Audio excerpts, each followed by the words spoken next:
Pegar agora, vamos fazer uma análise do texto para a gente ver o que eu estou falando. Então, eu estou pondo na tela para vocês aí. A gente vai olhar. Vocês estão vendo aqui, eu estou com o livro do Apocalipse em grego, tá? Grego e português, tá? Então, eu vou olhar, né, nesse texto aqui, Apocalipse capítulo 5, verso 10, né? Eles reinarão sobre a terra. O que quer dizer isso? É porque existe eu estou em dúvida, porque existe uma diferença entre você reinar sobre a terra, né, e você reinar na terra. Existe uma diferença, parece a mesma coisa, mas não é não. Então, Apocalipse, eu tô com a palavra aqui, ó. Vocês estão vendo aqui, o último verso aqui da linha, vocês estão vendo na tela? Sacerdote, reis, sacerdote, e reinarão sobre a terra. Essa palavrinha aqui, ó, do grego, chamada epi, essa palavra aqui, eu vou copiar ela. E se eu colocar aqui no tradutor, tá vendo? Já tá até aqui já, ó, português grego.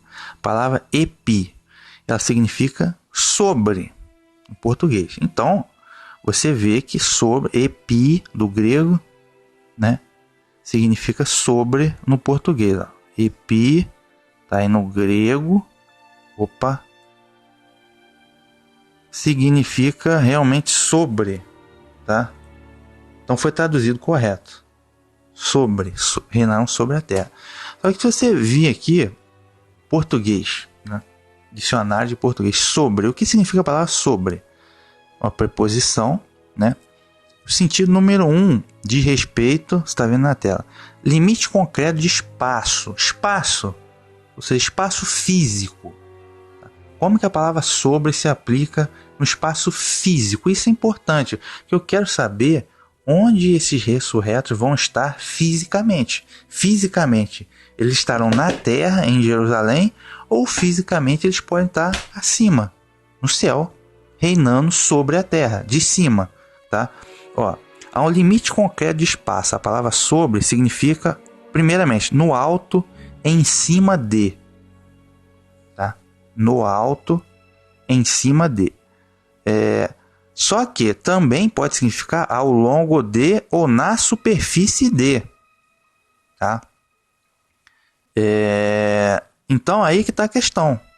Tá? Então não está decidido. Quando diz que eles reinarão sobre a terra, no limite concreto de espaço físico, você tem um significado sobre, no alto de ou em cima de. Então, ou seja, eles podem estar reinando. O reino vai ser na terra. No entanto, fisicamente, eles podem estar no alto. Em cima de, sobre a terra, no alto, em cima de. Tá? Agora, também significa ao longo de, ou ao longo da terra, ou na superfície da terra. Então, pode ser tanto uma coisa quanto a outra. Tá? Aqui, o terceiro significado da palavra sobre, a noção, assunto, questão, a noção, tá? Então, isso daqui também poderia significar a mesma coisa, tá? Sobre uma questão de noção, assunto, questão, sensação, etc. Reinar sobre a terra. Não me dá a plena certeza que eles reinarão na superfície da terra. Pode ser ao longo de ou na superfície da terra, como pode ser também no alto ou em cima de ou em cima da terra, tá? Mas a questão aqui, ó, etimologia, origem da palavra sobre, etimologia do latim, significa em cima de, acima de, mais do que ter, além de. Então, esse significado aqui, ó, em cima de ou acima de, pode me dar a hipótese de eles reinarem sobre a terra, no sentido de que eles vão reinar no céu de cima, acima da terra, ou em cima da terra, ok? E para provar isso que eu estou falando, tá? Para provar isso que eu estou falando, eu vou recorrer ao livro de Salmos, né? Livro de Salmo, capítulo 29, verso 2. Okay? Então, Salmo 29, verso 3 diz assim, ó: a voz do Criador ouve-se sobre as águas. O Deus da glória troveja. O Criador está sobre as muitas águas. Tá?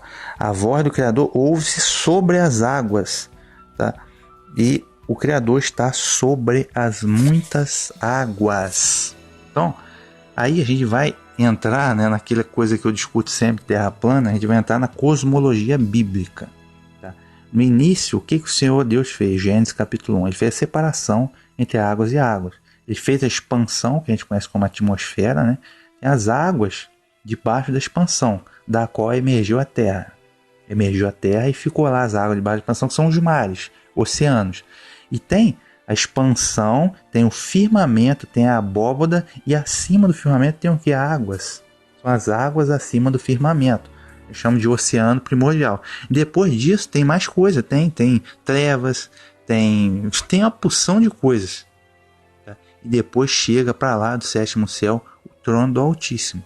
Então, quando aqui no Salmo diz que o Senhor está sobre muitas águas, não quer dizer que ele está, vamos dizer, sentado sobre as águas, né? Que o trono dele está logo acima das águas. Não, está para lá das águas, acima de, sobre as águas, acima. Tá? Entendeu? Então, ou seja, a composição do nosso universo tem muita água. Então, quando ele diz aqui que a voz do Eterno ouve-se sobre as águas, por quê?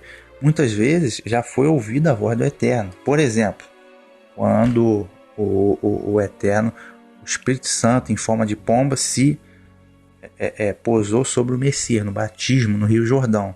Então escutou-se a voz que vinha do céu. Né? Esse é meu filho amado. Tá? Então, só que essa voz, o Eterno está onde? Ele está no sétimo céu, em seu trono. Só que a sua voz se fez ouvir aqui na terra. Mas, ou seja, estando ele acima das muitas águas. Tem muita água no oceano primordial, as águas acima do firmamento. Só que o Eterno, ele não está nessas águas. Ele está acima de tudo isso. Acima do oceano primordial. Ok? Então, ou seja, a mesma coisa. Tá? Se aplica aqui no Apocalipse, no Apocalipse capítulo 5, verso 9 e 10, quando diz que eles reinarão sobre a terra. Aí temos duas hipóteses, não necessariamente. Tem a questão da nova terra, né? Mas tem a questão que eu acho que é o que se aplica aos 1000 anos. Nos 1000 anos vão reinar sobre a terra, beleza. O reino é na terra. Agora, não necessariamente eles estarão na superfície da terra. Eles podem perfeitamente reinar sobre a terra estando acima. Tal qual a voz do Criador se ouve sobre muitas águas. Ele está acima de muitas águas. Entendeu? Então, como é melindroso essa palavra sobre, ela não significa exatamente na superfície da terra. Sobre a terra pode ser acima da terra. E como que a gente vai saber isso? Pelo contexto. Eu estou levantando a dúvida, mas a gente já vai matar essa dúvida com as próximas leituras. Tá? Vai ainda no Apocalipse, eu vou no capítulo 2. Tá? No capítulo 2. Apocalipse 2, verso 26 e 27, ele está mensagem aqui à igreja de Tiatira. Ele diz assim, ó, e ao que vencer e guardar até o fim as minhas obras, eu lhe darei poder sobre as nações. Com vara de ferro as regerá e serão quebradas como vaso de oleiro, como também eu recebi de meu Pai. Então ele está dando a promessa aqui, aquele que perseverar e vencer, né? E ao que vencer, guardar até o fim as minhas obras, eu lhe darei poder sobre as nações. Opa!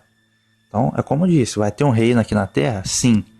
Um reino aqui na terra, vão ter nações, vai ter a verdadeira adoração, as pessoas vão ter uma longevidade muito maior, vão ter aqueles que vão pecar e vão ter o juízo, ok? Vai ter prosperidade, né? E etc e tal. Vai ter um reino aqui, 1000 anos aqui na terra, fato. E ele está prometendo aqui o que vencer junto com ele, né, vai ter poder sobre as nações. Okay? Aquele que vencer, aquele que participar da primeira ressurreição para ser sacerdote e rei junto com o Messias, aqueles que estiverem vivos, que forem transformados para serem arrebatados junto com os ressurretos, vai encontrar o Messias e reinar junto com eles durante 1000 anos, Apocalipse capítulo 20, né? Aqueles vão ter o quê? Poder sobre as nações. Tá? Então eles vão reinar sobre as nações. Eles vão ser ressurretos, imortais, tá? Não vão pecar, beleza? Só que é a mesma coisa, reinar sobre as nações, tá? E com vara de ferro regerá e serão quebradas como vaso de oleiro, como também recebi de meu Pai. Isto é, o Messias está dizendo aqui, ó, como eu recebi de meu Pai, ele recebeu do Pai autoridade. Tá? Recebeu autoridade, toda autoridade e poderio no céu e na terra. Então ele está dizendo que ele vai compartilhar com estes vitoriosos que vão ser ressurretos, a turma VIP, que eu falei, a turma VIP vai participar junto com ele, ser rei e vai ter a autoridade como ele teve sobre as nações, como ele tem na verdade. Então ele está prometendo compartilhar isso, ok? Tá? Só que então aí você vai dizer, pô, tá vendo? Então se ele vai reinar sobre as nações, poder sobre as nações, vai quebrar as nações como vaso de oleiro, aí eles vão estar aqui, vão se arrebatar para Jerusalém, certo? Não tenho certeza disso. No Mateus, capítulo 28, verso 18, o que o Messias disse quando ele ressuscitou? Ele já ressuscitou, ele apareceu aos discípulos. Lá no finalzinho do Mateus, capítulo 28, ele disse, eis que me é dado toda a autoridade. Está traduzido como poder, mas o certo é autoridade. Eis que me é dado toda a autoridade no céu e na terra. Então, na sequência, o Messias foi elevado aos céus e está lá até hoje, fisicamente está sentado à direita do Pai no céu, e ele tem toda a autoridade no céu e na terra. Ora, ele tem toda a autoridade sobre a terra, mas ele não está fisicamente na terra, fisicamente ele está lá no céu. Porém, é o tal negócio, pela capacidade, virtude do Espírito Santo, ele pode estar em qualquer lugar concomitantemente ao mesmo tempo e fazer qualquer coisa. Ele não é limitado, ele não tem limitação, ok? Então é isso que eu estou falando. Tá? Então é a mesma coisa, e ele faz um comparativo, como também eu recebi de meu Pai. Ora, se ele recebeu do Pai essa autoridade, de modo que ele está lá no céu, porém exerce toda a autoridade aqui na terra, então, de igual modo, né, como também eu recebi de meu Pai, ou seja, é uma comparação, de igual modo, ele está prometendo dar essa capacidade aos eleitos, né? Aqueles que vão ressuscitar com ele, para ser rei e sacerdote junto com ele, ok? Então é a mesma coisa, eles podem perfeitamente estar no céu e reinar sobre a terra, ok? Sobre a terra, estando lá no céu, entendeu? Sem problema nenhum. Não vejo essa limitação, cara. É limitar capacidade do Eterno, é limitar a capacidade do Messias. Não tem que estar aqui, tem que estar na Terra. Por que não pode? Por que tem que ser? Entendeu? Por que tem limites de tempo e de espaço? Isso daí é não entender que não existe tempo e espaço para o Messias. Os ressurretos vão ter uma capacidade que a gente não tem agora. Eles não precisam muito bem, vou editar uma lei, um decreto, o decreto tal, publica lá no Diário Oficial. Escrever, bababá, manda um e-mail. Assim, não precisa disso, cara. Entendeu? É um outro patamar, ok? Então, transcende o que a gente conhece de limitação física, ok? Então, vamos dizer assim, como é que eu posso dizer? Eu tô em dúvida, né? Eu tô em dúvida, né? Então, ou seja, eu tô em dúvida. Não tenho certeza que eles vão ser arrebatados para o céu, também não tenho certeza que vão ser arrebatados para Jerusalém. Vamos, quando você está em dúvida, o que você faz? Você pergunta, vai perguntando, que a Bíblia ela é auto-interpretativa, tá? Aí Daniel capítulo 7 é interessante. Daniel capítulo 7. Né? Você lê o Daniel capítulo 7, eu vou sintetizar que ele é muito longo. Ele fala da destruição dos reinos terrenos, do sistema. Cita lá também a besta. Aqui a gente faz um comparativo com Apocalipse 13, 17 e tal, né? Destruição. E lá mostra lá o Filho do Homem se aproximando, recebendo um livro do ancião de dias, que é igual a gente tem aqui no Apocalipse capítulo 5, que o cordeiro recebe o livro, né? E na sequência ele diz que quando o monstro terrível e espantoso for destruído, que é o que é a besta, for destruída, o reino será entregue aos santos do Altíssimo. Isso está lá no Daniel capítulo 7. Fato. Então, ou seja, o que isso quer dizer? Quer dizer que os poderes que a gente constituídos hoje, que ainda serão constituídos, ampliados daqui no futuro, a besta vai ser destruída. E esse reino, que reino? Aqui, ó, a terra, estou dizendo a terra, vai ser entregue aos santos do Altíssimo. Fato. Ok? Agora, os santos reinando, os ressurretos, a turma do VIP reinando, eles não precisam estar fisicamente aqui. Entendeu? Não precisam. Tal qual o Messias recebeu toda a autoridade sobre a terra, estando ele lá no céu. Okay? Por que esses, de igual modo, esses ressurretos, junto com o Messias, não podem estar na mesma situação? Por que eles têm que estar aqui fisicamente? Tá? Por que eles têm que ter limitação? Isso que eu não entendo. Okay? E depois disso, aí sim, na nova terra, aí já é diferente. Na nova terra, aí sim, todo mundo aqui, na morada eterna, que é a nova terra. Fato. Inclusive o próprio Messias. Fato. Ok? Então a gente está discutindo aqui a questão dos 1000 anos. Então Daniel 7 também confirma o que eu estou falando. Agora é que vem o X da questão. Agora a gente mata a dúvida. Ok? A gente mata a dúvida agora. João capítulo 14. Tá? Vou em João 14. Aqui que está a questão. Ó, João 14. A gente vai matar a questão agora. A gente vai arrebentar o peixe. Diz assim, ó, João 14. Não se turbe o vosso coração. Credes em Deus, crede também em mim. Na casa de meu pai há muitas moradas. Se não fosse assim, eu não teria dito. Vou preparar-vos lugar.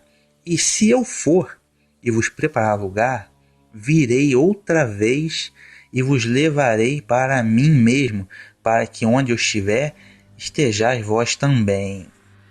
Eita nós, agora que o bicho pega. Vou ler de novo. Não se turbe o vosso coração, credes em Deus, crede também em mim. Na casa de meu pai há muitas moradas. Se não fosse assim, eu não teria dito, vou lhes preparar lugar. E se eu for e vos preparar lugar, virei outra vez e vos levarei para mim mesmo, para que onde eu estiver, estejais vós também. Então o Messias está prometendo aos discípulos o seguinte, na casa de meu pai tem muitas moradas, né? E eu vou, ele vai para onde? Ele vai para a casa do pai, preparar as moradas e depois virei, depois disso ele vai, prepara a morada, depois disso ele vem outra vez para quê? E vos levarei para mim mesmo. Alguns textos até colocaram, e virei lhes buscar, né? Virei outra vez e vos levarei para mim mesmo, para que onde eu estiver, estejais também vós. Então ele vai até onde? A casa do pai, fazer o quê? Preparar o lugar. E depois que ele preparar o lugar, virá outra vez para levar esse a quem ele prometeu. Levar para onde? Para a casa do pai, onde ele foi preparar as moradas. Ok? Então, onde é que ele foi? A questão é, onde é a casa do pai? Okay? Se a casa do pai é no céu, então ele foi para o céu, preparar moradas e vai voltar para apanhar, né, os seus eleitos. Okay? De modo que, onde estiver ele, os eleitos vão estar com ele também. Aí confirmo que está em 1 Tessalonicenses 4, 13 e 18, Paulo falou, a gente vão ressuscitar, incorruptível, a gente vai ser transformado, todo mundo vai ser arrebatado para encontrar com o Senhor nos ares e estaremos sempre com o Senhor. Confirmo o que ele está dizendo aqui, ó. Onde eu estiver, estarei vós também. Então agora é que eu X da questão. Onde que é a casa do Pai? Onde é que ele está se referindo? No céu ou em Jerusalém? Então essa turma aí, o que eles me disseram? Não, rapaz, a casa do Pai é em Jerusalém, rapaz. Por quê? Porque no Salmo 122 diz a casa. Só que aí que tá. A casa do Pai é em Jerusalém? Não, não é e nem nunca foi. Tá?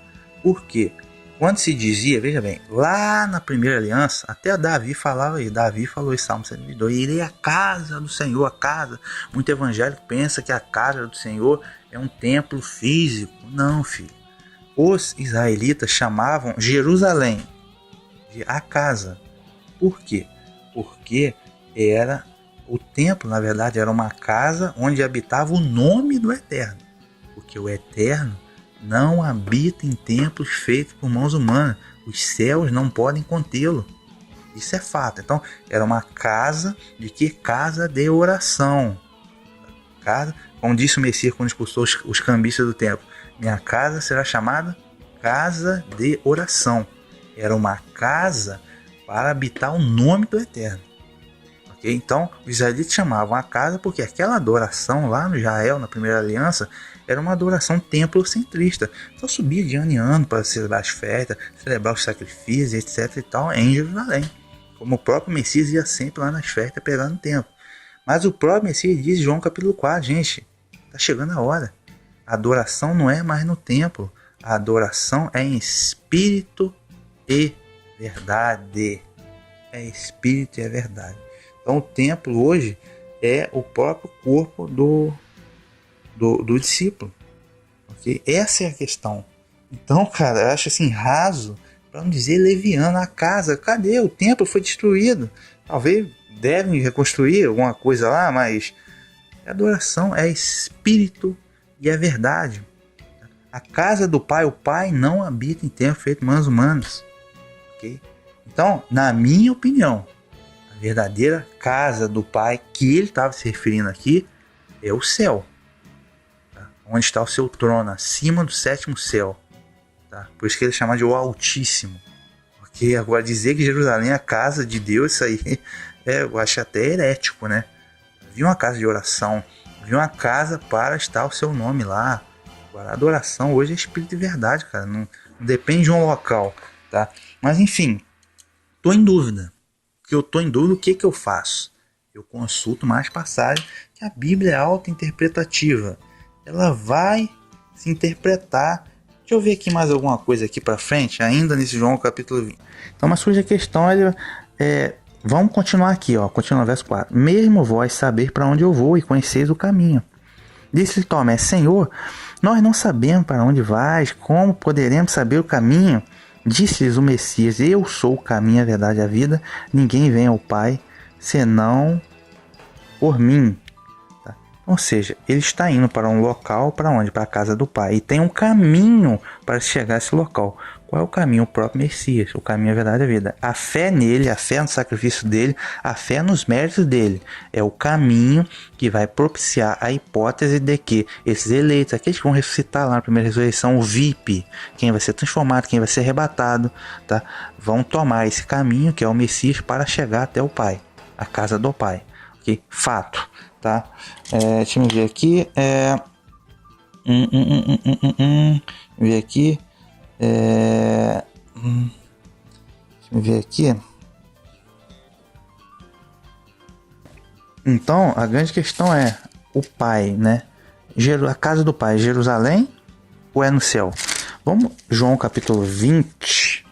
Ó, João capítulo 20, verso 17. Onde é que ele vai preparar essas moradas? Onde é que ele vai vir para buscar o discípulo? João capítulo 20, verso 17. Diz assim, ó. Quando ele ressuscitou. Será que é Jerusalém? Vamos lá, ó.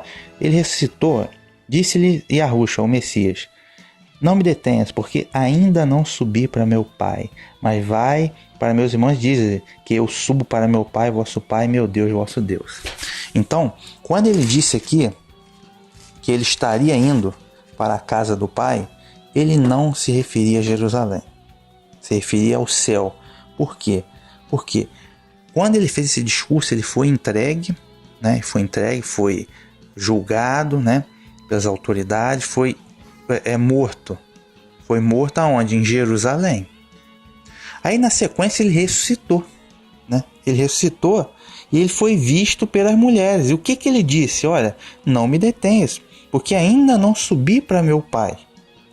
Vai, diz meu irmão, que eu subo para meu Pai, vosso Pai, meu Deus, vosso Deus. Então ele está subindo para o Pai. Aonde? No céu. Ele foi morto em Jerusalém. Depois ele ressuscitou 3 dias e disse: "Eu ainda não subi para meu Pai. Irei subir para meu Pai, vosso Pai, meu Deus, vosso Deus." Quando? Depois disso, do Monte das Oliveiras, ele subiu aos céus. E para onde? Para o Pai, a casa do Pai. Ok? Então ele está se referindo ao céu. Se for Jerusalém, ele teria dito: "Não, eu já vim de Jerusalém agora, a casa do Pai. E vai, diz a meus irmãos que eu já fui até o Pai, na casa do Pai." Não, pelo contrário, ele disse: "Eu ainda não subi para meu Pai. Eu irei para meu Pai, vosso Pai, meu Deus, vosso Deus." Então aqui para mim já mata a questão. "Ah, mas tenho dúvida ainda." Opa, deixa comigo. Tem dúvida? Deixa comigo. Então agora a gente vai analisar todo o Evangelho de João. Tudo. Para saber onde o Messias estava indo para preparar o lugar. Porque aqui está claro, gente, o seguinte, olha.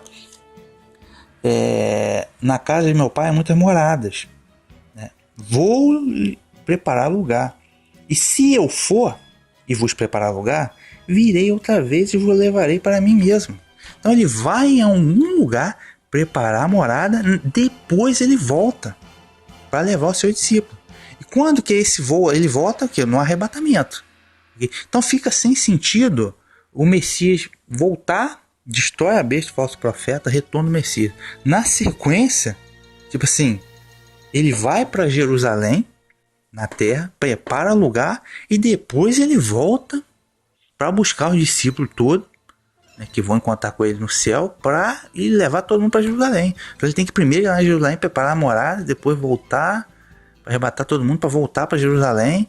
Tipo assim, tá um pouco estranho esse trânsito, porque na verdade o Messias vem, nós vamos encontrar com ele no céu. Não está dizendo que ele vai descer na terra, preparar lugar em Jerusalém, depois volta para arrebatar todo mundo. Então isso aqui tá um pouco esquisito, até porque, como eu disse, vai todo mundo para Jerusalém, essa turma, todos imortais. Eles vão ser lá um grupo separado. Os imortais de Jerusalém. O resto das nações vão todo mundo morrer, casar, ter filho, ficar doente, pecar. Entendeu? Vai ser ali um negócio separado, né? Então eu achei meio esquisito. Então, para mim tá claro que ele tava dizendo no discurso dele: "Você vai para onde?" "Vou pro céu." Óbvio. Foi pro céu, subiu ao céu, na casa do Pai, preparar moradas. E quando ele retornar, que vai ressuscitar a turma, os anjos vão vir, vão juntar todos os seus eleitos, vão encontrar com ele nos ares e estar sempre com eles. Vai pro céu, cara. Entendeu? Estar com ele reinando sobre a terra, lá do céu. E depois disso é que tem, depois daquela coisa toda, segunda ressurreição, nova terra. Aí a Jerusalém vai descer do céu, aí morada eterna na terra, todo mundo aqui junto com o Messias. Okay? Mas vamos lá.